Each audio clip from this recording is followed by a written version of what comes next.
14 घंटे बेहोशी, BP low, Amitabh Bachchan को जब मृत घोषित किया गया। ओटी के बाहर जया बच्चन पढ़ रही थी हनुमान चालीसा। अमिताभ बच्चन को पूरी फिल्म की शूटिंग के दौरान भयंकर चोट लगी थी, जिससे उनकी जान पर बन आई थी और उन्हें क्लिनिक मृत घोषित कर दिया था। जया बच्चन ने उन्हें ठीक होने के लिए प्रार्थना की और उनकी ताकत बनी रही। अमिताभ बच्चन को एक बार अपनी ब्लॉकबस्टर फिल्म पुलिस सेट पर भयंकर चोट लग गई थी, जिसके बाद उन्हें क्लिनिकली मृत घोषित कर दिया गया था। उनकी हालत जल्द ही जानलेवा हो गई थी, लेकिन जया बच्चन उनका अटूट समर्थन करती रही। उनकी ताकत ने उन्हें ठीक करने में बड़ी मदद की और पति के लिए भाग्य से लड़ गई। यह दुर्घटना कूली के सेट पर हुई, जो एक ब्लॉकबस्टर फिल्म बन गई, लेकिन सिर्फ इसकी कहानी के लिए नहीं, इसे एक जानलेवा दुर्घटना के लिए भी याद किया जाता है, जिसने पूरे देश को झंझोर कर रख दिया था। पुलिस इस डर के साथ एक फाइटिंग सीन के दौरान अमिताभ बच्चन ने गलत समय पर छलांग लगाई और एक टेबल के किनारे से टकरा गए, जिनसे उन्हें काफी ज्यादा चोट आई थी। वहीं पर बता दें कि अमिताभ बच्चन को चोट आई और अस्पताल ले गया। डॉक्टरों ने उन्हें स्थिर करने की कोशिश की, लेकिन उनकी हालत बिगड़ती चली गई। एक समय ऐसा आया जब उनकी नब्ज 0 हो गई और उन्हें मृत घोषित कर दिया गया। यह खबर तेजी से फैली, जिससे उनकी करीबी दोस्त राजीव गांधी सहित उनके दोस्त और आम लोग तक बहुत चिंतित हो गए। देश भर में उनके फैंस ने उनके ठीक होने की प्रार्थना की। कुछ ने उपवास किया, जबकि कुछ ने चमत्कार उम्मीद से नंगे पैर पवित्र स्थलों पर भी गए।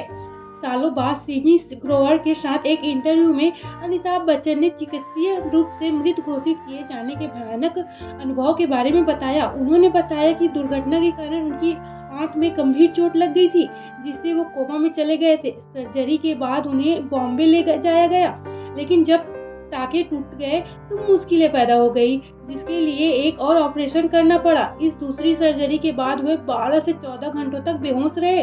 उनकी नब्ज लगभग बंद हो गई थी और बीपी डाउन हो गई थी। उस समय डॉक्टरों को लगा कि वे शायद ही बता पाएंगे। अस्पताल के अंदर गंभीर स्थिति के बावजूद जया बच्चन उम्मीद लगाए बैठी थी। सालों बाद सिमी ग्रोवर के साथ रेड वेस पर उन्होंने हनुमान चालीसा पढ़ने के बाद बात की थी। जब डॉक्टर उन्हें पूर्ण जीवित करने के लिए बेताब थे, तो उन्होंने अचानक उनके पैर के अंगूठे में हल्की सी हलचल देखी। उस पर उन्हें पता लगा था कि वे अभी भी लड़ रहे हैं। जया ने बताया कि कैसे उनके देवर ने उनसे सबसे बुरी हालत के लिए तैयार किया था, लेकिन उन्होंने इस पर विश्वास करने से इनकार कर दिया था। डॉक्टरों में से एक ने उनसे कहा कि केवल प्रार्थना ही मदद कर सकती है। हालांकि वह नहीं देख पा रही थी कि क्या हो रहा था, लेकिन उन्होंने देखा कि मेडिकल टीम उनके दिल को पंप कर रही थी और इंजेक्शन लगाए जा रही थी।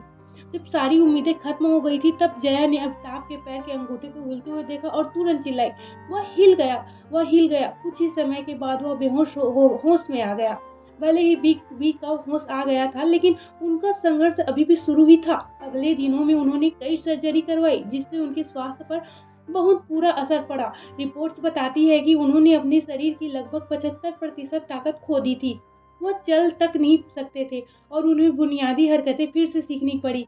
थकावट साफ दिखाई दे रही थी, उनका मजबूत और शरीर कमजोर हो गया था। उनका चेहरा बदल गया था और उनके बाल पतले हो गए थे। तो दोस्तों, क्या आपको अमिताभ बच्चन की इस भयानक घटना के बारे में पता था? अगर नहीं पता था तो प्लीज हमें कमेंट में बताएं और हमें बताएं।